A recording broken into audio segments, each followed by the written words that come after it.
You can absolutely conquer whatever it is you choose to confront. In this show, we talk PTG, we listen and believe, we support and empower.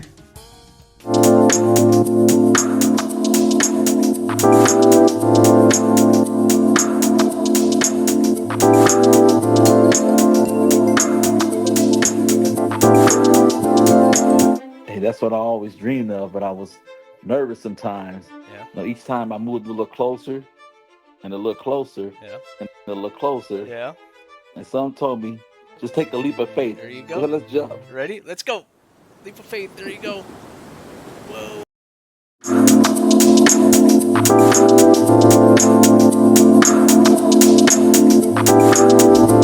Whether you have experienced domestic violence personally or not, someone you know has. Your circle of family, friends, acquaintances, 1 in 3 women and 1 in 4 men will experience domestic violence at some point in their life. Physical abuse is only one of the many forms of domestic violence. Survivors also report experience of verbal, emotional, spiritual, sexual, financial, electronic, and so much more. Domestic violence does not discriminate. It can leave you traumatized and devastated, mentally, emotionally, financially. You can find yourself homeless, jobless, helpless. The list can go on. There's blankets of insecurities, triggers, doubts, and other residual effects that become hurdles that impact our life as we do our best to move on. Many people associate butterflies with a sense of freedom. We've been taught along the way to focus on the transformation that takes place inside of the cocoon. I invite you to take a moment to conceptualize all the odds the caterpillar was up against and needed to defeat in order to get to a safe place, to build its cocoon and actually experience the transformation. My name is A. Garcia. I am a mother and survivor of a double attempted homicide. Now, I'm dedicating my life to take yours to the next level by experiencing post-traumatic growth to begin a new chapter in your life.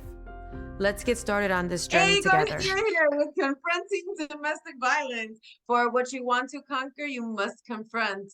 Today, I have a special guest, Nicole. She has so much to share. She has been an absolute joy in my life since the moment I met her, which was about 16 months ago, and we have been on our own little journey. So we've had plenty of behind the scenes conversations, but never really got deep into her story. So today I just want to welcome her and allow her to have this safe space to open up and share whatever she feels comfortable with. Welcome, Nicole. Oh, awesome. It's so glad to be here. I'm on the other side of the camera now. For once, finally. You got me. You got me. We started out on my show and now I'm on your show. Hey, that's the great thing about collaboration and being together. It's an honor to be here. Thanks. Thank you. Yeah, it's full circle, really.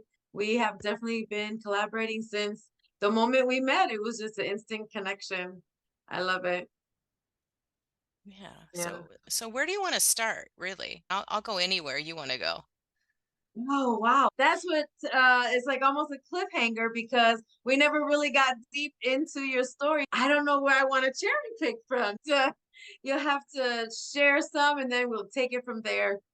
Awesome. Okay. What I'll do is really right now, what's really driving us in this in momentum right now is the virtual summit that we're hosting and talking about domestic violence and the effect not only that it has on women and the children in the home, but on men, on the community around us, at our workplace.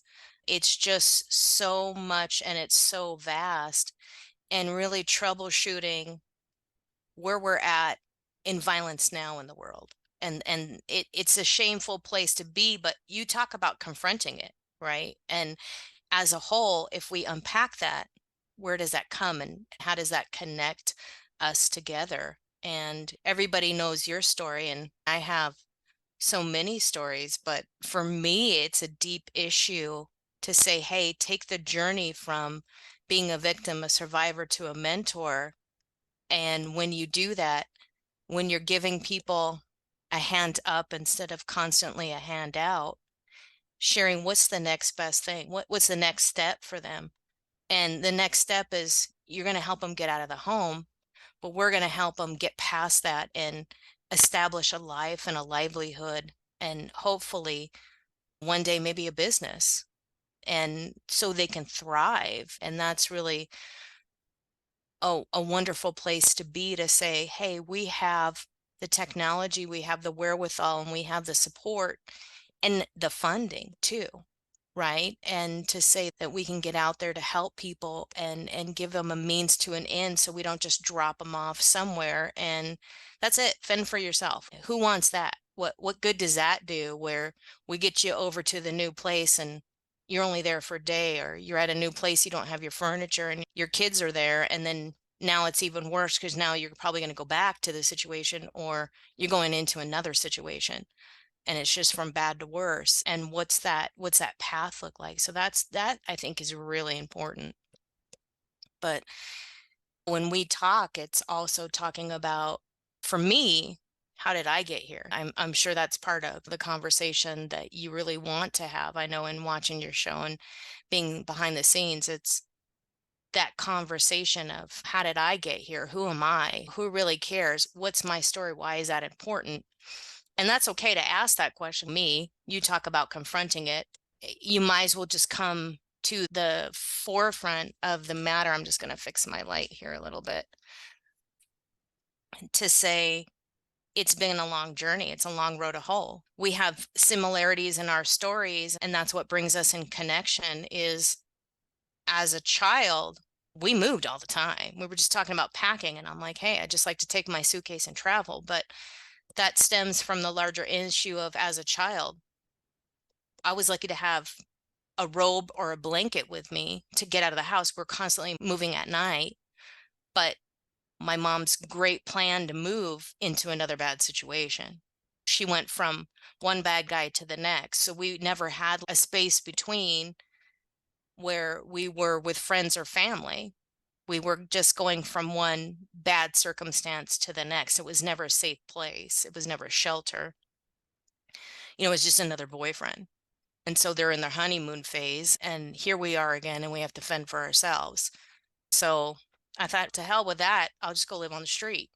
I don't need another boyfriend. I don't need another person in the house to cause problems and trauma for me. I'll just go live on the street, because that's not where the trauma is right now, or the drama, or the stress. Little did I know. You're fending for yourself as a kid. What do you know that's going on in the street? You're used to violence. I might as well just bring it upon to myself, and that way I have control of my circumstance. But it brings into, there's more violence because you're fending yourself on the street, or you're with people that are constantly violent. You live on the street, you got to defend yourself, or you got to find a home to stay with, and there's always drugs and alcohol and advances, or welcome or unwelcome, everything at 14, right? All about the world, and nobody could tell you any different. Just as long as I had alcohol, it was okay to leave and be on the road. But no longer was I in the violence of the home life, having to threaten my mom's boyfriend with a gun and say, hey, get out of my house. You could do whatever you want to her, because she doesn't give a damn, but I do.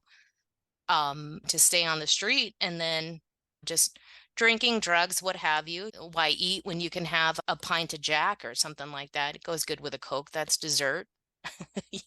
And on a good day, if you got money, you get a pack of cigarettes, and it starts that way and just down that road. And that's just the unhealthiness. And to say, hey, I'm never going to have this life, and I no longer want to be part of this cosm, but to move forward, and to let alone the violence around me, but the gang violence, and having to be part of that. Because I don't have a family, I don't have a community, I didn't have a PTA mom, I didn't have a gym, I didn't have dance or anything, nobody taking me to ice skating lessons or anything like that. So I had to have some community somewhere, and I found that on the street. So it was like, hey, here I am.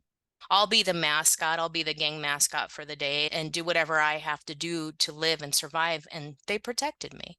So doing that to being a teen mom and thinking, hey, I'll I'll take care of it. I'll have a better life. Now I can have some responsibility, but you don't know what you're doing at 17.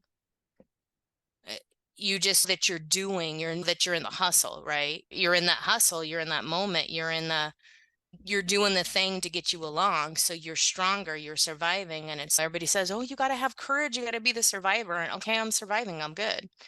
But that's living on the government's dime. That doesn't last long. And it doesn't feel good because you're beholden to somebody else to get that money.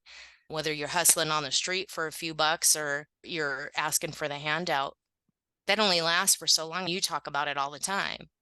What do you do after that? Where do you get the money after that? How long does that last?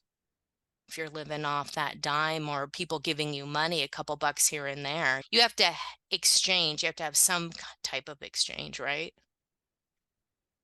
Absolutely. And just based on what you said right here, I'm realizing that we have more in common than I thought.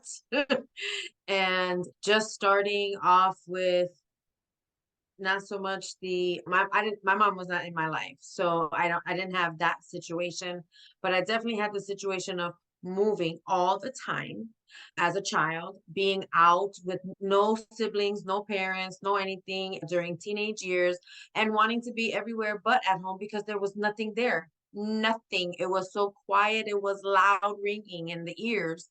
So yeah, I found family outside too. And yes, it was very gang infested. And yes, there was the similar mindset that we both had as it relates to I can create a better life for myself outside these doors because inside these doors, this is not life.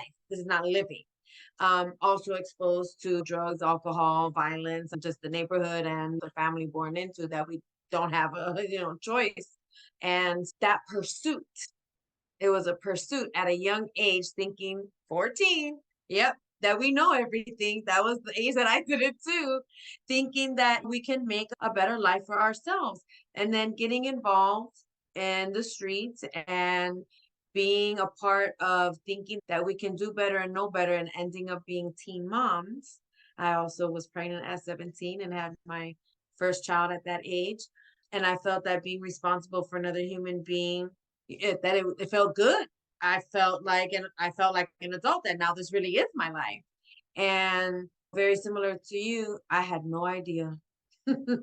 I had no idea what I was getting into or what that was even going to do to my life.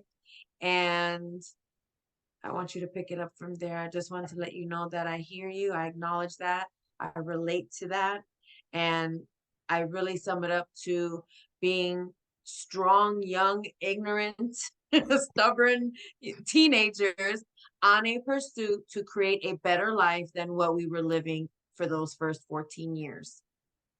I think it gives you that strength and the courage in that moment when you say, hey, I'm gonna just do my thing. I'm gonna roll with it. I'm gonna run with it, and nobody controls me. And it's that freedom. And now as an adult, it's just that like a libertarian mindset when you're just let me do my own thing in my home my way. Leave me be, leave me alone. It's the anger and that fuels you for a moment, but you're so hyper aware anyway when you're on the street and when you're doing the thing.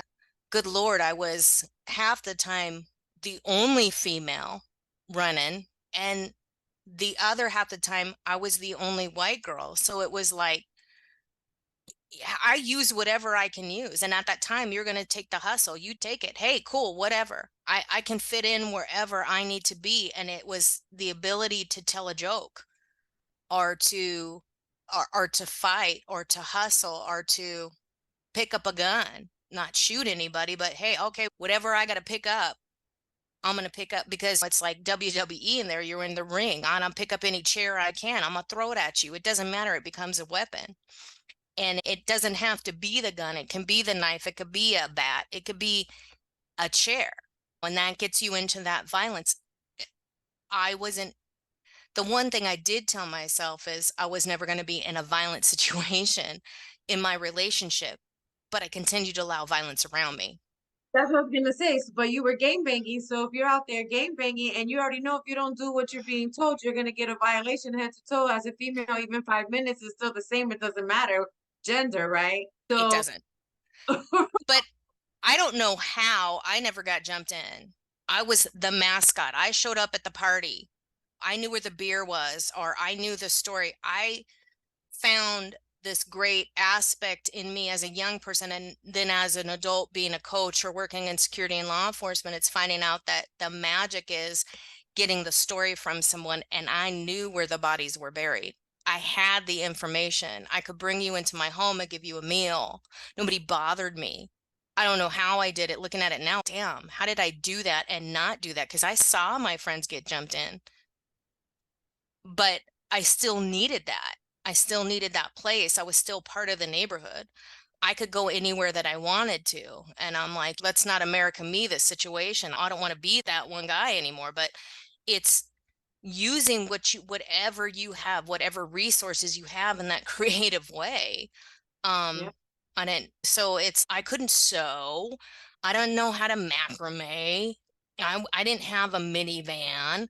I couldn't pick up the kids after school. So you run with whoever runs with you, and you just keep moving. And the great thing about moving is nobody really gets to know you for a long time. And there's the mystery in that hustle. So if you come in, hey, I've been there. Hey, I'm here. Hey, I'm showing up with you. I'm not trying to run your corner. I'm just trying to be in this instance, in this moment, right? I'm just trying to survive. Being able to even if you go into the other name, for me, when I had my child, it was like, what do I do in this suburban neighborhood? All of a sudden, having my child and changing changing the way that I looked at things. I tried to be a mom, have a life, live in a suburban area, go back to college, which led me to the police academy, but then raise my child and try to assimilate there. And I stuck out like a sore thumb. And it was like, I'm not accepted here. My ex, I'm looking at him through one of those bulletproof windows in the jail to visit him on Sunday with my 5-month-old. Is what am I doing here? It's when he's in there for extreme violent offenses. They didn't get him for murder because they were too dumb to figure it out, but it's so much going on. There's so much going on. And you and I talk about that all the time. There's so much to unpack in that, and to think and to talk about it now. And people are like, well, you did what? I don't have to tell you about it all the time. I don't have to defend myself. I know what I went through. I know who I rolled with. Hey, whatever people need, I'll supply you with what you need, get you the connections. Now it's like a good networking tool, but Right. now you use it for B2B, business to business, but you're going from hustler to hustler. You got the Yeah. drugs, he's got the car, you got the guns, he's committing the crime, he's got the cash. Let me hook you two up. Yeah. Oh my gosh, we were calling it "Let's Link Up" before LinkedIn was a thing. I'm gonna link you guys up. Yeah, it was a link up, not a LinkedIn. It wasn't a side Oh, hustle, it was a hustle. Who do you yes. get? You get the crackhead with a dealer, and then they would leave me alone. I would get them whatever they needed. Yeah. I don't have to steal. I just can't snitch you out. The middleman stays clean. Yep. I was the Yep. middleman the whole time. Yep. So it was like, oh, no, officer, I didn't see nothing. No, sir, I didn't see a thing. Man. And you're just like, you're over here doing the thing, and people just don't get that there's an attitude and a persona everywhere you go. And people are like, I just show up like this all the time. I'm like, no, I put my hair and my face on when I go to a networking event. If I'm going to the gym, I put my hat on and I put my shorts on, and I'll go for a run. That's a different me. That's a different instance, like we call it in a virtual space. It's a different world in Meta. But there's so much of me. There's so much of that being left alone to say, people are like, I didn't know you did that. You shouldn't know I did that. You don't need to know I did that. Yeah, because if you know too much, then there might be, what is the word? Or what is the phrase? If I tell you, I have to Kill you. So let me ask my question then. So since your baby daddy was behind bars and he did the crime, well, they found part of it anyways, from what I'm gathering. So was that your first like violent relationship? My relationships weren't violent against me or against them because I told them, hey, look, I just kill you. We're not going to mince words here. We're not. This is how it goes. You touch me, you die. They'll be lucky to find pieces of you in a shoebox somewhere. You'll be glad if I call the cops. You're not going to get touched. You're taking that. Hey, here's my street. Here's my corner. Don't come onto my corner unless you want to fight or come with cash. You And got they to have something. We got to have some type of energy exchange, we call it now. But yeah, right. who could be more scarier? It's who could be more scarier and who wouldn't hesitate. And they knew I would not hesitate. I'm not threatening you. I'm going to promise you. I Okay. promise that this will And happen. and it's so interesting that where we're from, that's how you earn respect. But today, that is considered something the total opposite. Fear is not how you are supposed to instill, teach, demand respect. But yes, it is. Yes, it is. Because if they know that you have a zero tolerance and threshold, trust me, they will not disrespect. No. Yeah, absolutely. So anyway, It's absolutely because in leadership, so take that characteristic into leadership. My human lie detector says, you're lying to me. You got the BS going on, buddy. Yeah, I spent time studying psychology. Yes, I spent time studying how people stand, their attitude, their physical gestures, their body language, verbal judo to reflect the thing. But you know what? I didn't have a problem being a leader because I had the courage. I didn't have the problem trying it out. I just had to figure out the math of how to get it done. If I was going to rappel in the academy from a 30-foot tower, what we did at Fort Ord, I just had to understand how I was getting up there and how I was getting down there. It wasn't the scary part of doing it. If I had a fear of the tunnel, I wasn't going to be feared anymore because we went in tunnels and they shut it down and you had to go from one side. You go in there with the light on, you get to go in there with a partner, and then all of a sudden you go again, and you have to remember that instance of what happened.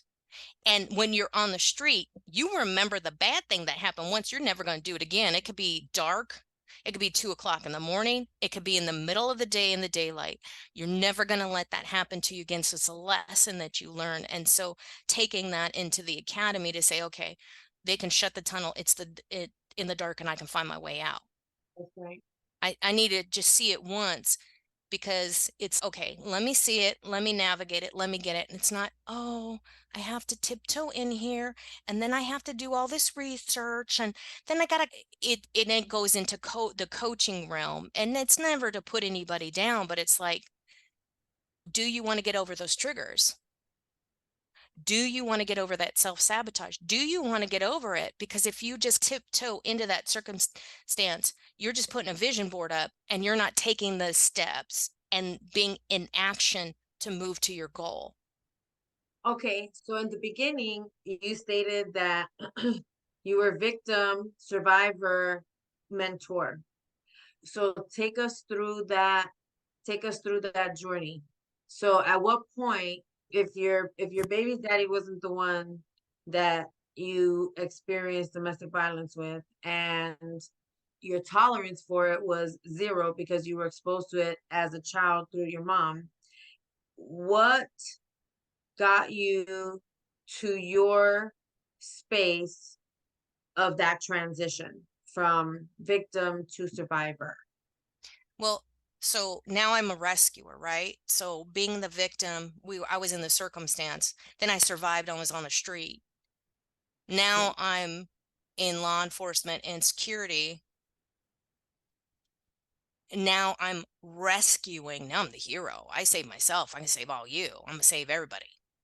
Mhm. Now I'm gonna put a band-aid on it. Now I'm a first responder. Now I'm gonna call the ambulance. Now I'm gonna give you oxygen. Now I'm gonna give you some chest compressions and save you. Maybe now I'm now I'm arresting the bad guy and I'm going to save the world. And now I'm in that rescue mode. And we do it as women. We do it all the time. I want to rescue you. I want to take control. We don't. And in coaching, it's that. And in leadership, it's, and as a mom, you're like, oh, it's okay, honey. You're a helicopter mom in it. You're like, I'm going to save you. I'm going to save you. I'm saving everybody. There's a casino with 20,000 people. I'm like, yeah, get on my shoulders. Let's go. I'm going to rescue everybody. So let me ask you That this, draining, it's draining. and that's where I was gonna go. So the psychology that, and you took it. Not, I don't have a background on psychology. I'm just understanding human behaviors and some of the processes that we go through as survivors. And being in survival mode, it's almost, and it's gonna sound a little assumptuous. Please correct me if I'm wrong, but it sounds from being exposed to all of that violence and being exposed to that level of crime and being the middleman in a lot of it, right? Do you feel like it was when you had your daughter that you realized, okay, I need to get it together and I'm gonna overcompensate or make up for this guilty conscience that I have for all the bad that I did. I need to make up for it and do this like act of greatness and be, like you were saying, like the hero? Do you think that was maybe something that had anything to do with it? Oh, yeah, certainly. Yeah, I went to the hero. Now I'm the mom. Now I got to save my kid. And the lie to me in that feminine, letting my feminine goddess take over and I'm going to save the world as a woman. I bought that hook, line, and sinker. I can cook, I can clean, I can get a car, I can have my house, I can have any man that I want whenever I want. I'm the woman of the day. I can be promiscuous, or I can be a prude, or I can be whatever, depending upon the day or my mood, trying to shuffle through life to navigate to say, I don't need this man in prison. I'm not paying for you. I'm not going to support you. You definitely never supported me or anything in your life. You can keep a goldfish alive, nor would you want to. You'd probably eat the thing, because that's the mentality of somebody that's in that space. They don't care. It's just like the devil grabbed a hold of them, for lack of better terms, and saying it ran with it. They ran, the devil, that was their maker, and that's where they took almost that energy from, constantly where they were at. And it's such a bottom feeder space to be in. It's such a negative world. It's so angry. But I thought, oh, this person says I can have it all and I can be it all. And I'm I'm a mom and my kid can go to dance and I can live in this neighborhood and nobody has to ever know what I was doing. And now I'm totally Pollyanna. I've got a glue gun and I'm making crafts and I'm DIYing it and I'm fixing the shelves and I'm putting that all together. And who needs a man? I can do it all myself. That was just dumb. But I'm not on welfare anymore. My kid's not on welfare. We're not third and fourth, whatever, how many ever generations were going on there. I was making money, right? You know what I'm Yeah. talking about. I do. And I need to step in with my coaching hat now and say that you were not dumb. Extreme independence is an absolute normal response to survival. And I think that's really important for our listeners to understand that as women, as mothers, particularly, yes, extreme independence, not needing a man, being able to do everything on our own, it feels great for the moment, but that extreme independence really truly is a normal, natural human response to the trauma. And it can be sabotaging, self-sabotaging. So I just wanted to acknowledge that you called yourself dumb, and that's not what it was. I need to reframe that and make sure that you understand that's normal human behavior as a response to that trauma. So Oh, huge it is. But in the moment of, in that moment of that sabotage and that sinking ship, to say, this is not a good place to be. When mhm. you're sinking, you're not like, that's okay, honey. No worries. Your And that mind's means going, that monkey mind's going crazy. Those, that's the nicest thing I probably called myself. But I make no excuses. I understand fully what you're saying. But in that moment, it's, oh, oops. And now bringing it back to circling it around to say, hey, okay, I survived. Now I'm going to save everybody. I can save the town of Seaside, California. I can't do that. I did community outreach.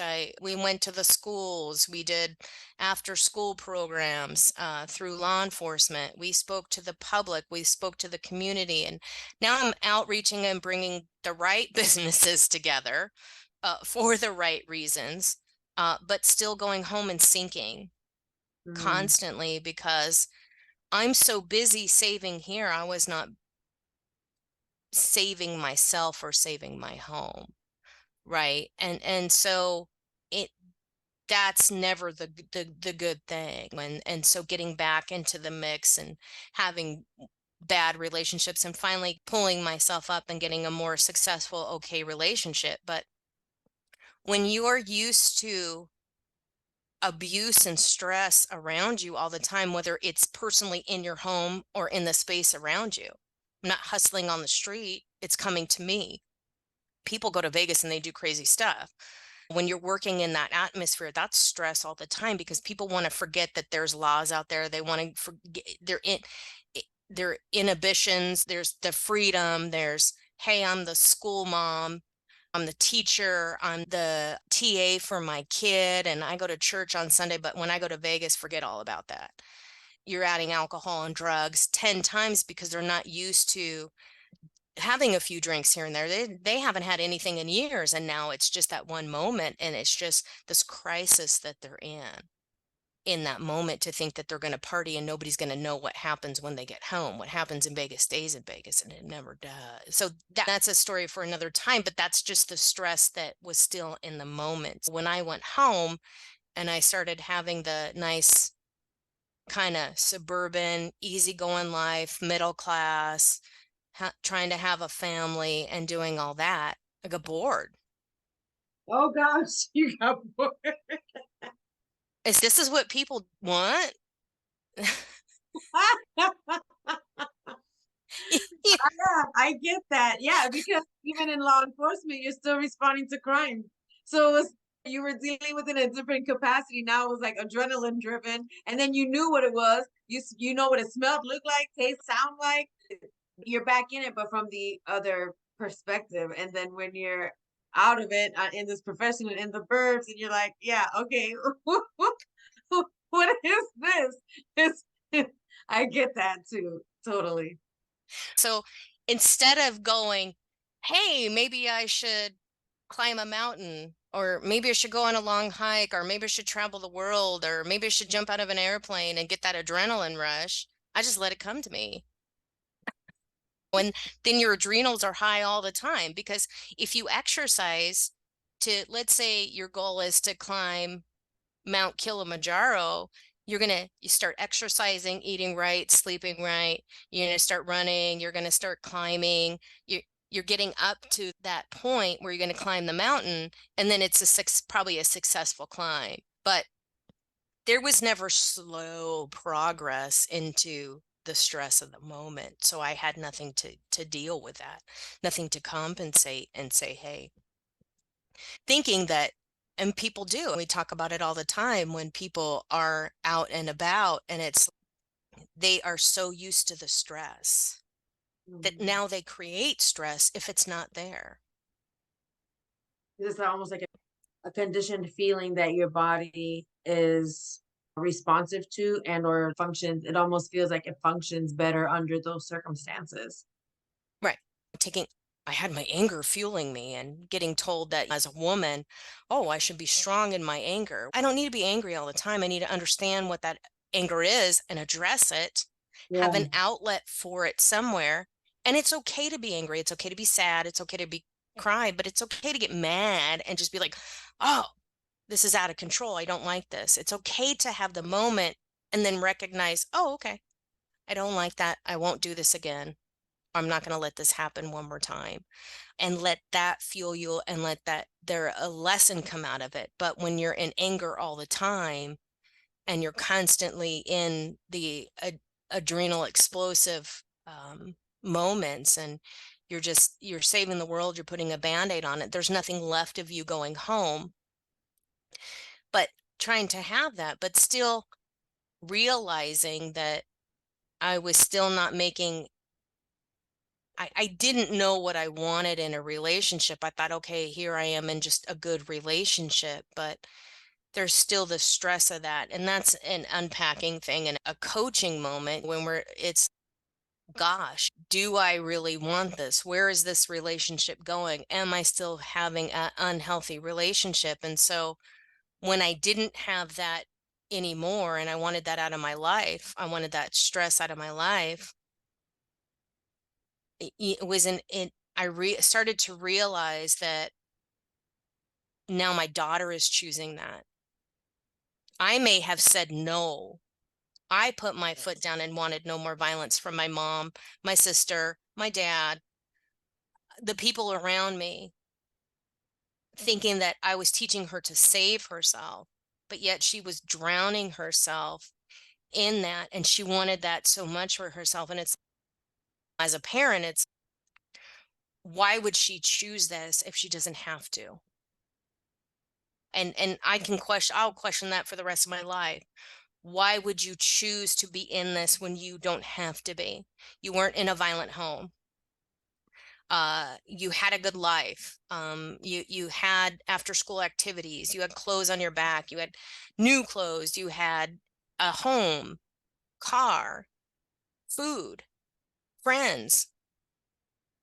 We would go take some time off, go camping, go to a movie, do things with friends and family, and have the life I guess you're supposed to have, right? And that kind of nuclear family. But seeing that she still would make those choices, hey, is it in the DNA? What the heck is this? It's goodness. I didn't choose that. I didn't choose it for you, but you're still continuing to choose it when you don't have to choose it. You're bringing it into your life. And my daughter became the perpetrator. She was not the victim. She was a perpetrator. Mm. So she went out and then would start to best kid ever. And then all of a sudden there was just a turn. And it was like, where did this come from? And I can reevaluate it at any time, but it's still, no matter what I did to stop it, it still went there. It still was in the gene. It still was in the bottom of the bottle. It still was the drugs, the alcohol, the choice that she didn't have to have. Who knows, it was society, whatever didn't fulfill her. I can blame anything and everything, but she chose to go down that road. And I know that no matter what my choices were, she was going to do what she wanted. That was when you're over the age of 18, that's no longer your parents. I can see technically responsibility, but really it's not my choice. It's her choice that she's making, you know. And you did everything to protect her from that, and you did the opposite of what your mom did. You chose to protect and provide and raise her differently based on the exposure and experience that you had as a child. So here you are doing the best that you can to raise her in an extremely different environment that she wouldn't even have to be exposed to it. And yeah, I do believe in genes. So I'll say genetically, then she's Yeah. making these choices to go down this road. Yet that was not the environment that she was exposed to or dragged through per se, right?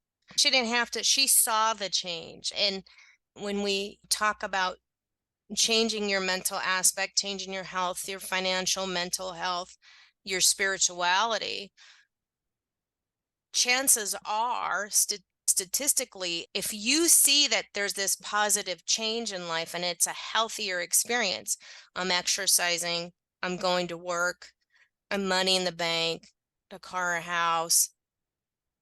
Now she's got that kind of mom and dad situation going on.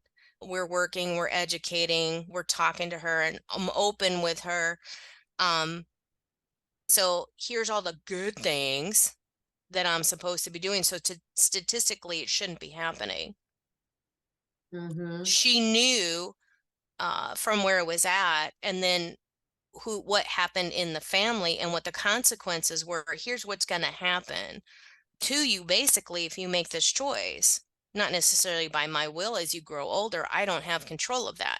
This is your choice. This is what's going to probably happen legally or by law, or if you're running on the street, this is what you're going to probably get shot.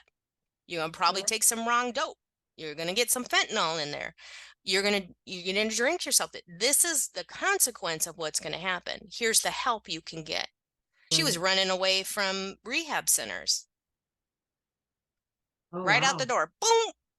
Out from jail. I had to take her and walk her in to get arrested. She had a warrant for battery. Wow. Okay. So here's this sweet little thing, and trying to do this and take myself out of this and say, hey, I'm doing the right thing to commit to you as a parent to do better and to learn and to get the help that you need. And other people helped her. But in a sense, in the community enabled her. It's okay if she drinks. Like, no, it's not. It's okay if she does drugs. No, it's not, because it's not, you can't do those drugs in your body. Whether they're over-the-counter drugs prescribed to you, misusing it and overusing anything is bad. If you eat too much sugar, it is bad for your body. Your body can't digest it. It's like just overuse of everything. And you have the chance to be happy and healthy and do whatever you want. I'm not forcing that on you, but I won't let you do that in my house. You can't do that here. I made a promise to you and a promise to myself that won't happen here. But seeing my family, when she started connecting to members of my family and her, like the father side of the family, they enabled her to say, this is what I do. This is the way you should live, and encourage that behavior. I was the bad person for being sober. I was the black sheep of the family for holding a job down. I was the black sheep for having a loving relationship. So I was that bad person.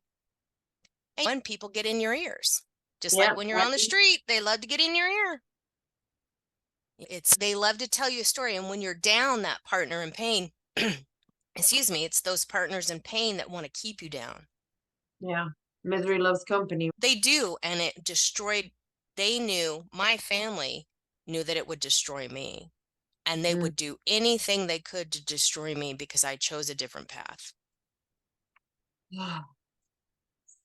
Yeah. Doing better. It's like everybody wants you to do good, but nobody wants you to do better than them. Oh, no. Even if I would take people into my home, rehab them, whether they had an accident, they needed hospital care, bedridden. My brother had an accident, took him in the home. My sister got a divorce, took her in the home. Anytime I brought somebody in the home, because now I felt like nobody cared for me. They didn't have the understanding or the capacity to care for me as a child. I was always in the hospital, immune compromised, all this, that, and the other thing. I spent a lot of time in and out of, I was told I'd never walk again, this cancer or that thing. And here I am, and now I'm running, right? So it is a mindset to a point, and there's just bad days. But I accept, hey, I'll wake up tomorrow to be another day. Take a nap, watch a little TV, do it again. You do something else. You know what I mean? But that's a choice that you make, and that's the responsibility of being human, that you can change the trajectory a little bit here and there, and some of it's within your control, some of it's not. But to say that when I was suffering as a child, my mother loved that because she got the pat on her back. What a good mom. You're in the hospital with your kid. She's having surgery. This next thing's going on. Kudos to you. You're so good to be by her side. But when I got healthy, when I went to the academy, all of a sudden she was sick. It's like, to that disadvantage of the mental health. And there's a lot of mental health issues in my family too.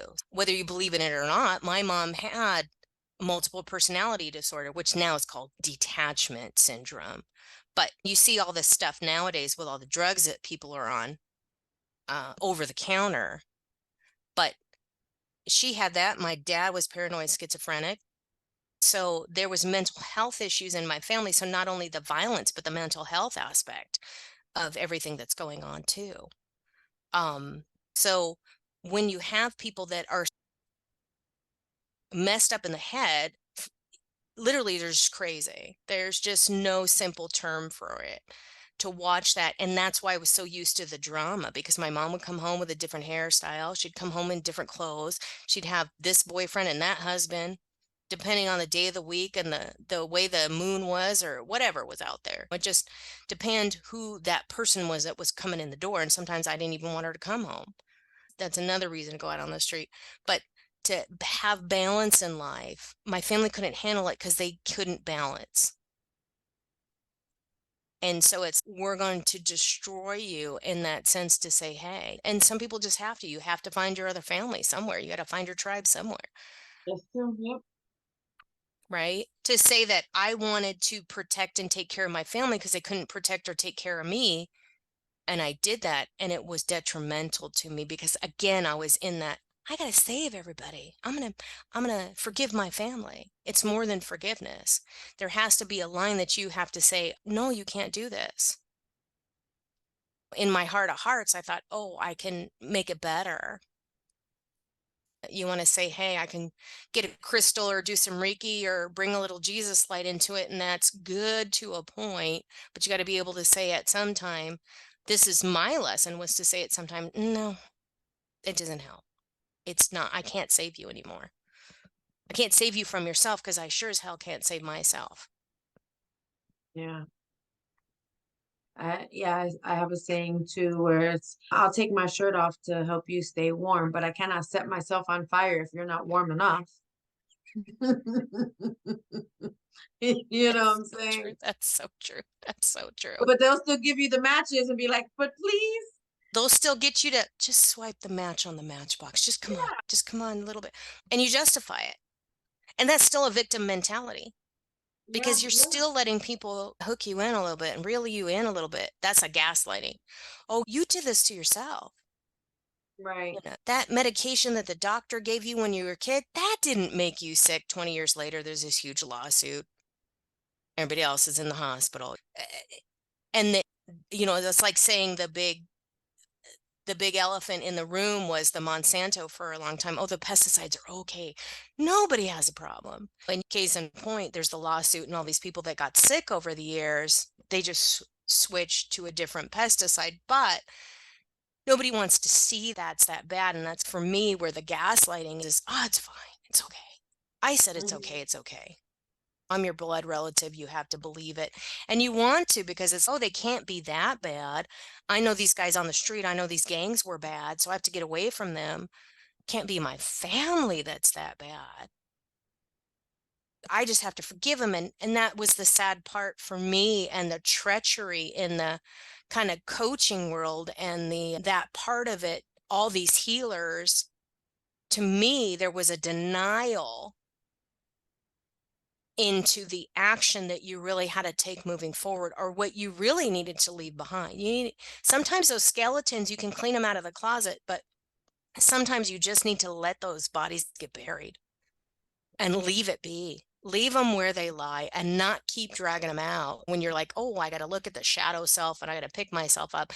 And I'm not trying to be funny, but there is some stuff that if you just let it go,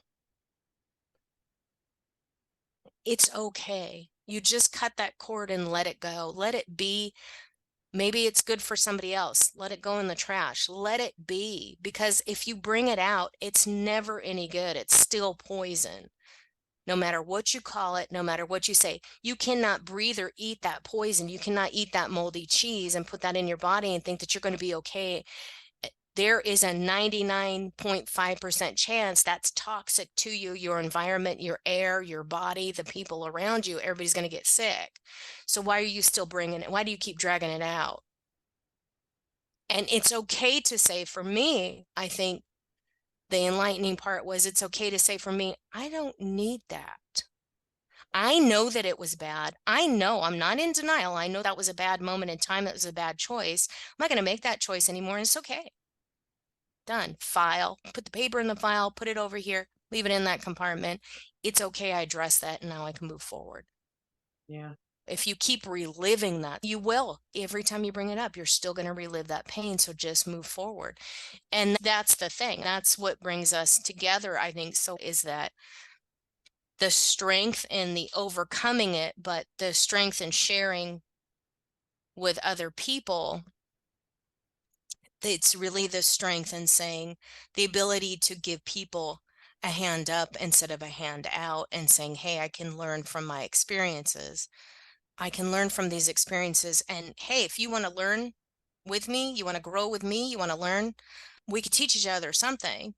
But if it's not healthy, I'm going to just go do what I need to do over here. And I'm going to be okay with that. Yeah. You live your life over there. I don't need to be part of that. I don't need to be nasty with it. I don't need to bring that energy. But now having these spaces when we're talking about support and the life moving forward, when the ability to say, okay, this is done, this is over, now I can choose another path.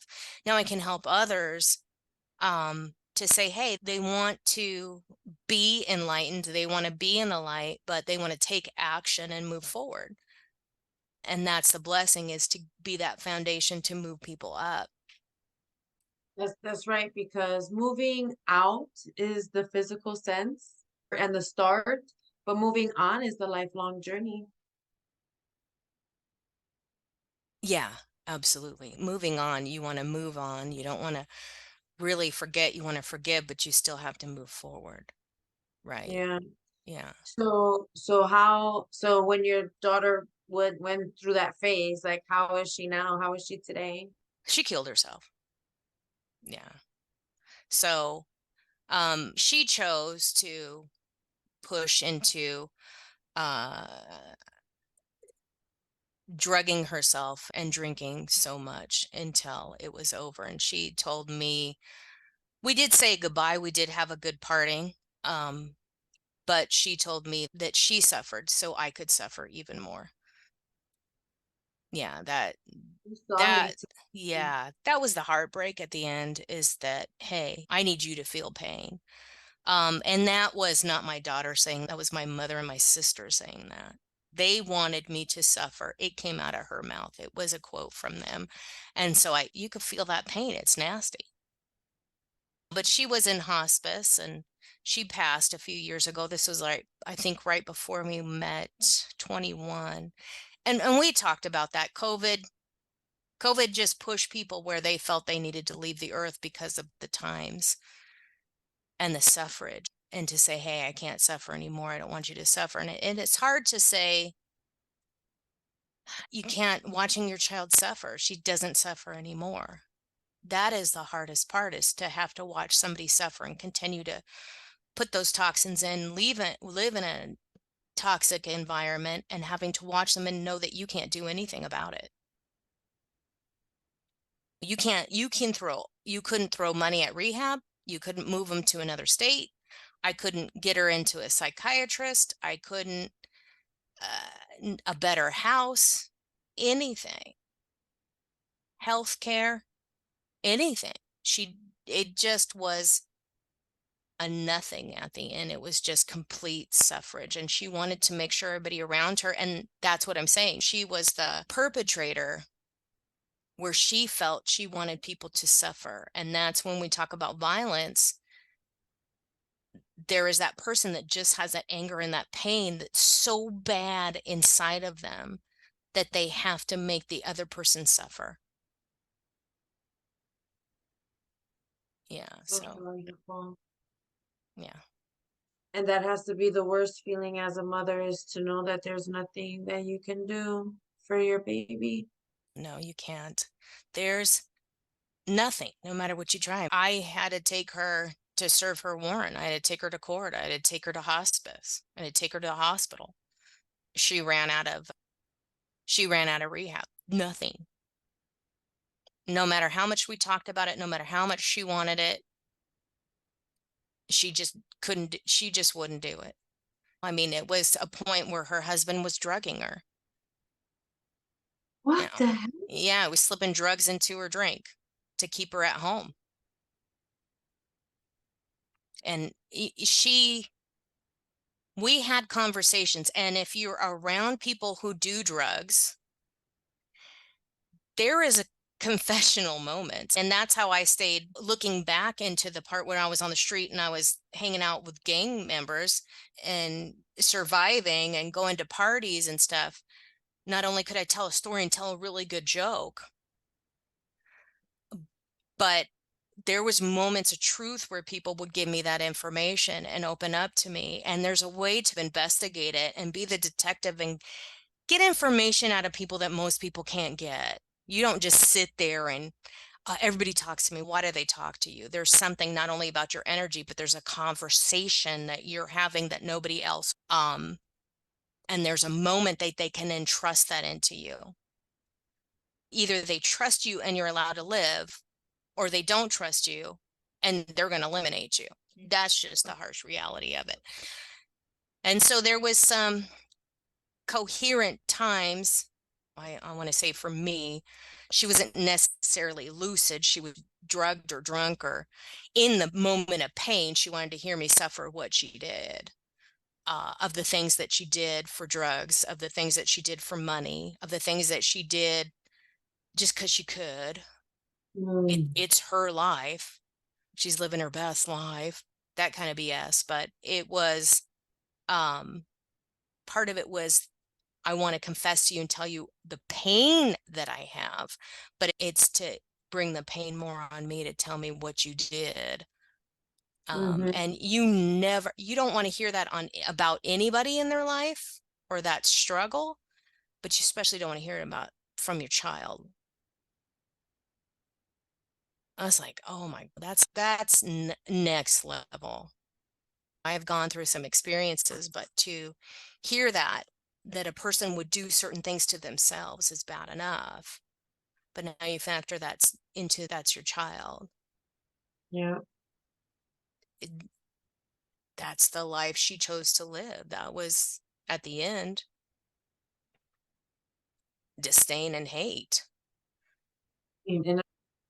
And for no reason, not that I understand based on what you've shared with me, there's no reason to be in that hate and to have that type of spirit to want to inflict such pain on your loved ones. The ones that are trying. Yeah. I mean, because when you're a coach or when you're healing, there's always that story. Oh my gosh, and not to put it down at it. Hey, and I've helped victims. I've been the first responder. I've gotten people help, literally physically help, and I've nursed people back to life, but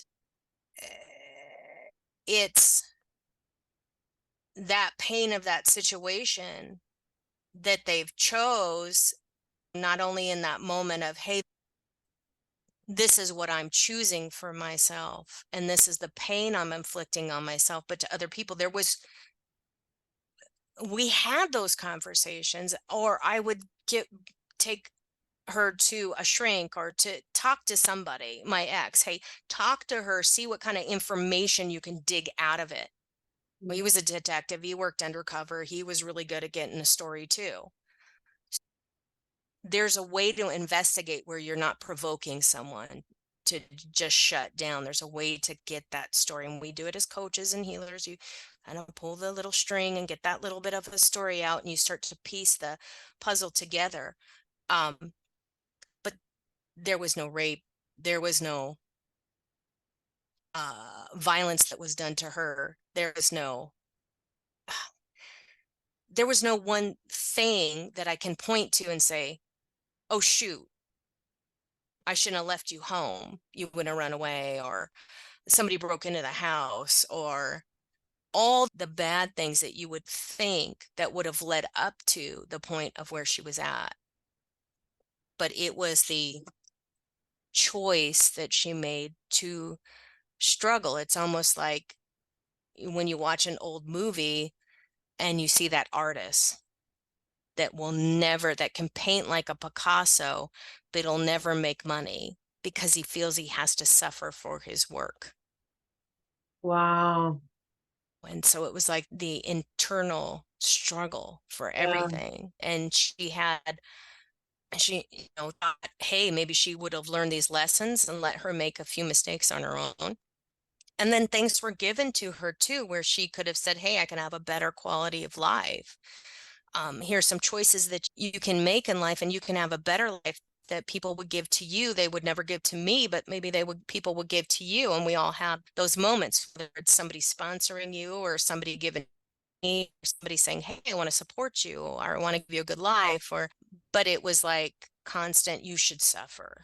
You need to suffer. You need to be in that suffrage, whether it's you need to atone for your sins, you're always bad kind of mentality. I'm just a bad person and everybody should be bad. And it's a lot of twists and turns into high school, or that encouragement and the changes that were going on in schools, with changes that were going on in the home, and then the lockdown, and that just, you and I have talked about it, how much worse it's made everything, just expounded. Oh my gosh, especially under the domestic violence umbrella, COVID really, the statistics show that in February of 2021, it was the highest volume of calls made in that month for domestic violence. Yeah, It skyrocketed. It created a pandemic within a pandemic. Violence went up, resources went down, funding went to COVID, everything, and people suffered in their mental health and in their environments, and with no channel, with no escape, with no resources. It's really sad.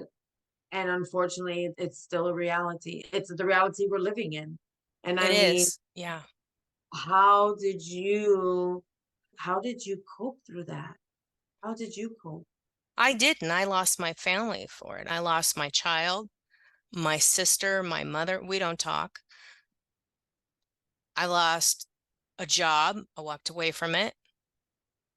I lost, hey, I'm human. There's no reason for you to tell me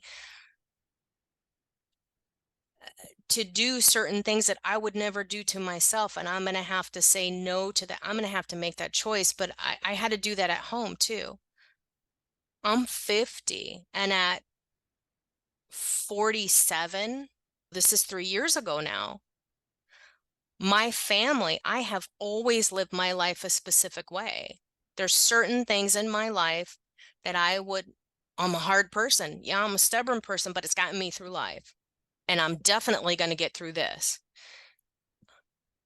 My ex of 15 years knew, we had an understanding of how we lived our life. Somebody at that point, hey, I thought you were my lover, my boyfriend, my partner in life.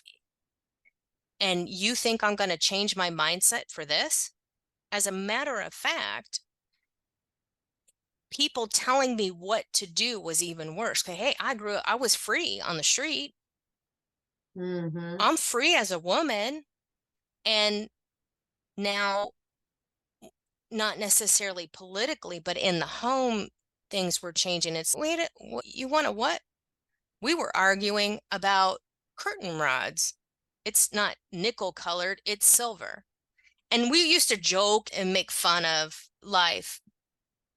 We had a closeness and a trust because we were both in law enforcement and security. So there was things that we knew and we saw. And so we would come together and joke and have a trust, because if you can't trust, you have to, it's very hard to find people that you can trust and that you can go through things with.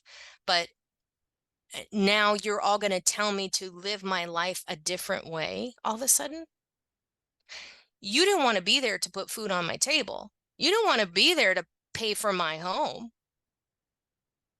You didn't want to be there to give me clothing. As a matter of fact, you let your old boyfriends come through the house when you weren't home. Now you're going to tell me how to live my life. No, right? That's not going to happen. You don't get to do that. And then it was a bunch of gaslighting of, Well, no, we never said that. We never told you to do that. We would never say anything. That's just in your head. Are you experiencing some problems? What? I'm over here like saying the same thing. What? Yeah, these were the What's wrong conversations with people were coming to me to, and my old man was like, "You're going to do this." Now, you could have come to me and as a mentor and as someone that I trusted and that I care for and respected and say, "Hey, I think maybe you should, let's assess the health of this situation," and come to me in that manner. "Hey, I love you. I don't want to see you suffer. Can you do this?" One or the other. But it was like, "You're going to get this done." Anybody that knows me knows that that's not going to happen. Not, not, not this gal. And that? then to step back and say, whoa, whoa, whoa, why am I feeling threatened? I need to buck up to you. I need to start carrying a piece in my own home. We're not having that when we're having conversations that, hey, what if people come to rob our home because we have food and shelter and we're working and people see that? Are we safe where we're at? And it's these conversations are going, and you should take care of yourself. And in a time of pandemic, you got to check your resources. You got to check your mental health, your resources, your pocketbook, what kind of food you have in there. You need to check. That's your home, your family. You're a parent. You have a home. I had a parent to take care of. But when you're checking that and you're having these conversations of just like the zombie apocalypse, literally, we're having unhealthy mental conversations that, ding, ding, ding, this is going in a bad place. This is not conversations I should be having with sober people that I've been having with cuckoo for Cocoa Puffs, crackhead people in outside. Right. These are the okay people that I'm having conversations with. And I was thinking it was so bad and I was getting so gaslit. And it's like watching those old black and white movies where they're making that lady go crazy. Like there's some woman or a man in the home and they're starting to play records in the night of scary voices and they're starting to have ghost premonitions of they're having slides of the ghosts and the ladies, they're giving her some medication. They're telling her it's for her sleep and she's up all night instead. So they're giving her the wrong medication and you don't know what's going on. And it's this whole gaslighting of, oh my God, maybe I am crazy. Mm-hmm. And then you start laying it out on the table and you're like, wait a second. So I called people.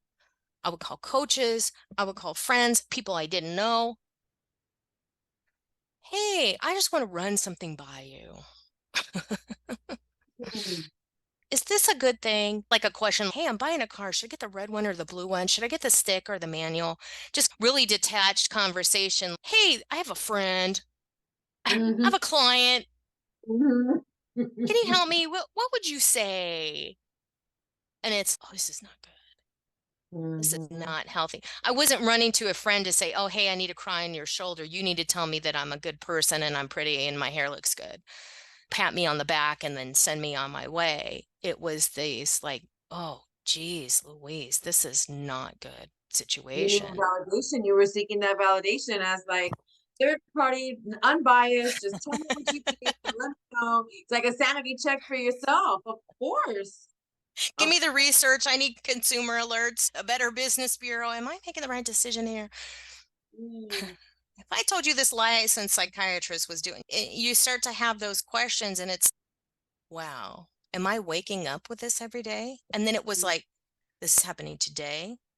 This happened Monday. It happened Tuesday. It's happening a month down the road. It's a year down. This is not okay. And then trying to have healthier conversations with a family to say, wait a second, let's love each other. Do you need to go to church? You need to read the Bible? Do you need some holy water? Is your food? Do you need rest? Do you need a counselor? I got to a point where it was so bad trying to have open conversations. Obviously, I'm an open person. Let's just get to the point. Let's get to the brass tacks. I'm not going to sugarcoat it. I'll try and be nice. And then there's a point where you're like, not a good idea. But it was like, it was, hey, I need help. I'm going to snap. This Yeah. is not okay. And that was before my daughter passes. Hey, this is not healthy. I never agreed to this with you. As a matter of fact, we never had these conversations. Where all of a sudden did I this was good for us? Let's do this together. I'm doing it for you. No, so it's like, I was paying bills, I was overpaying bills, was paying for food, was spending spending the money on the rent and all this other stuff. And it's like, where's my money? And then I started to think of that, started to keep track. Wait a second. I'm not a drug addict. I don't go shopping. I don't know diamond rings. Why is my money depleting? I make it the same. As a matter of fact, I'm spending less because there's nowhere to go. Where's all this going? And then you start to look at it, oh, this is not okay. Or, oh, I'm home alone and I should have a family. I need community. And then I'm asking for help and I'm drowning. I could use some help. It was like, no, we don't need to do, okay, if this doesn't happen, I'm out of here. You guys have pushed me so far.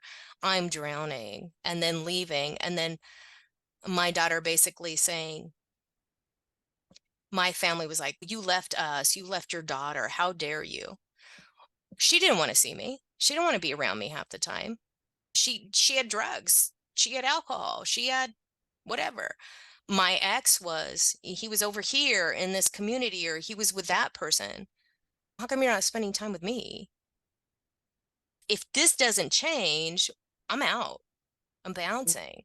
And I did. And it probably wasn't the best way to go, but it was like, gosh, it's more than a midlife crisis. And then, of course, my family turned that into, oh, all of a sudden your daughter has this problem that she's had for the last 5 years. Now it's this one day, it's all your fault. And so they pushed that on her even more. And of course, she just went with it. And it's, hey, I moved to get out of that. So I'm in a healthy situation to help her. She didn't want to get out of the situation. She went, hey, why don't you come to another state? Why don't we have a healthy start? Why don't you get away from your husband? I don't want to pick you up off the sidewalk again. You're passed out. Forget the pint that you drank, but the Oxycontin or the heroin that he threw in your drink, you're passed out in the middle of the sidewalk. And it's Previous to that, your family didn't know that, or they did? oh, how could you not? If you Okay. ever been around people that are on heroin, they stink. They smell. They are decaying inside. Alcoholics too. They are decaying inside. And when you reach the point that she reached, she was yellow. She had jaundice. She had liver and kidney poisoning, cirrhosis, 30 years old, 29. She didn't make it to her 30th. She didn't take care of herself. She didn't shower. When we talk about meeting people where they're at, it's there's only so much you could do when they're drowning themselves like that. The home was disgusting. There was her and her husband. They lived in constant filth. And my family's answer to that was to pick her up from her disgust. They had animals in the home. You watch hoarders. It was to take them out to dinner, to get them some food, and that was a support. Here's $20. I'm going to ignore what's going on when you shut the door. It's okay. You want to live your life. You have freedom. What happened? Nobody wanted to talk about it. It was like the elephant in the room, and she's decaying. She stinks. She's not healthy. She's not showering. She's not productive. She doesn't want to go to work. She doesn't want to go to school. As a matter of fact, she can't walk 2 feet. Just all the disgusting things that go along with it. It's horrible. It is gross. And when you see that person, there is no way you can look at this person in within 15 feet and not know that they are not a healthy person. They are not okay. They are not sober. They are drowning. And that brings us to the conversations we have about the mental state. It's your mental health. That's where we're at in the world. It's, do I know what these people are doing? I know, don't, when it, and that's the frustration sometimes talking to people is, oh, you have no idea. Oh, but I do. Hmm. I was the teen mom. I was the alcoholic. I was on welfare. I was lucky I didn't go to jail. I've seen it. I've lived it. I've been there, done that, bought the t-shirt. But what does that get me? I know oh too well how bad it is. And that gives us to these discussions that we're having to be in this open space. And what gets us on these platforms to say we need to do this online to reach more people, to bring people into even the Domestic Violence Awareness Summit to say, here's a healthier platform and a community that we can create ourselves to bring those healthy people here. And if people want to live a better life and truly live their best life, they're welcome in this. But if you're not going to live healthy and you're just going to be an energy vampire and stick a straw in me and suck all that good juju out, you're not welcome here. You're Right. not coming in. Sorry.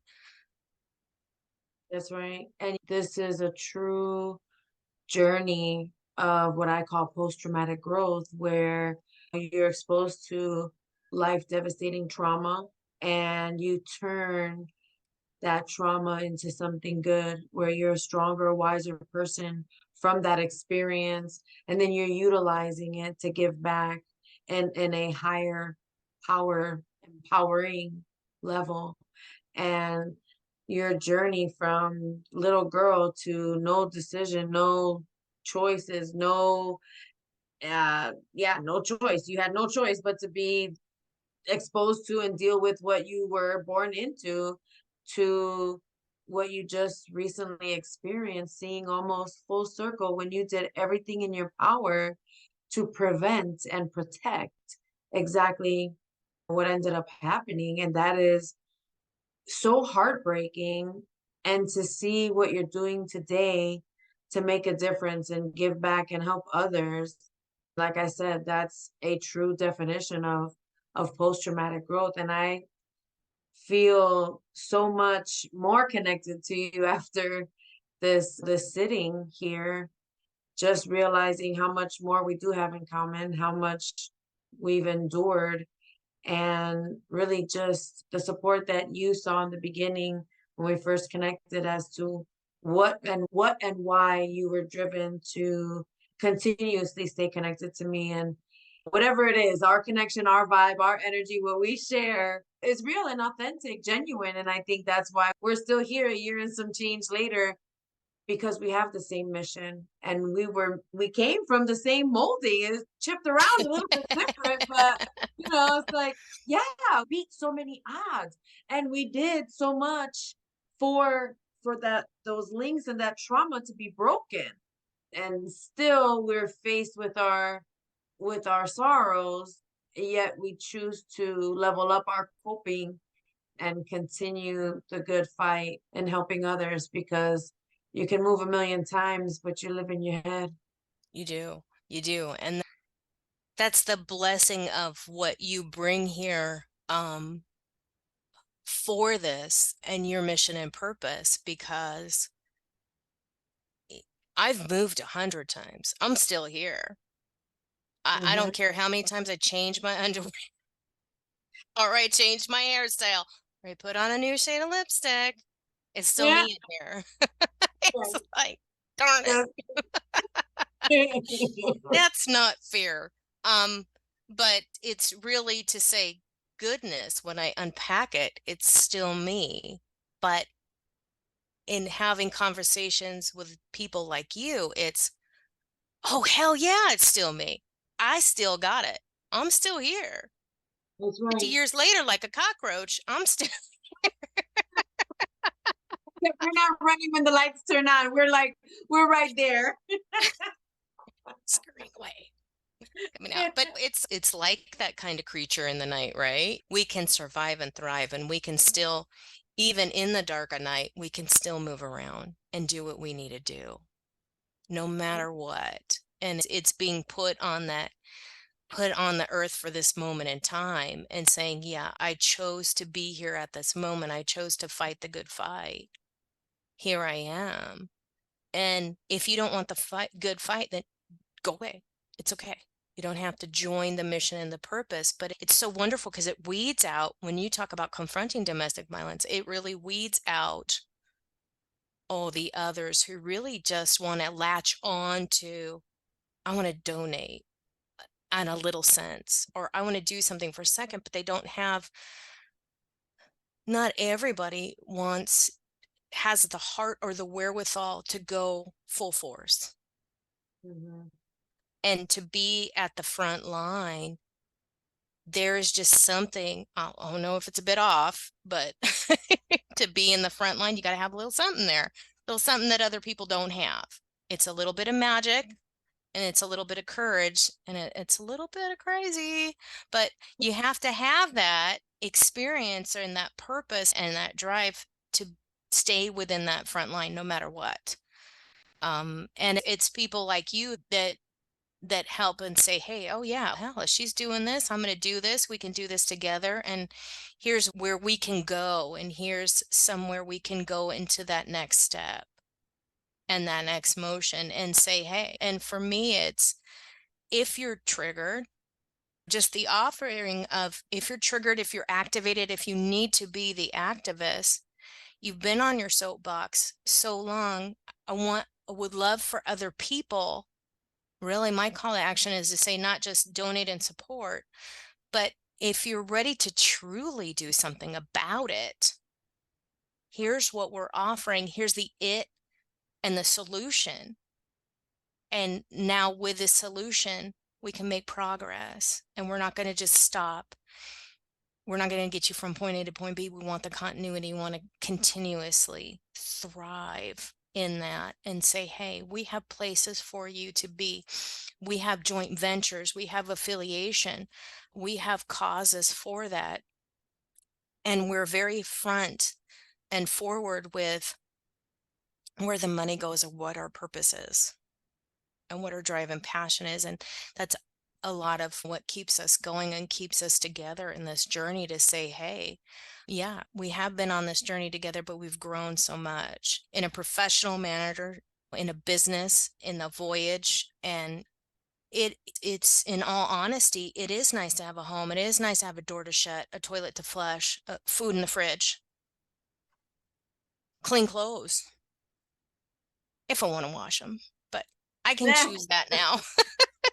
But it's really that it's, wow, this is good. So I like that profit. And that's my purpose, is to teach people that you can have a business and you can still thrive and you can put that roof over your head. So I could donate to people like you, so I can have the time and the money to spend that with you and be in a healthy, and say, hey, I want to support good causes, but I have to have the money to do it. And that's the part of the waking up too, is, and this is what I've learned in the last few years, is, hey, I can have a mission, a purpose, feel good, but I can have a little bit of money, so I can put, I can, the proof is in the pudding. I can pay for that. I could do that. Or I could take time off. And if I want to go out in the Amazon forest and support a tribe or build a house, I can do that. I have the money to do that. And that's a blessing in that, the independence. Yeah. When it's a long road to hoe and a long journey to go, gee golly gosh, I can have my own business. Instead of dealing drugs, I can deal with summits. Yeah, and on that note, a couple things here. I want to say thank you so much for doing my intro, my outro, my commercial. Please tell our audience where they can find you, what you do, how you can help support them, and where they can find you. Awesome. Thank you. Because it's empowering to have that soul aligned business and to really be the creatrix in making people really sparkle and shine where they're at, and just give them that little bit of accessory, right? Good lipstick, a pair of earrings, a necklace.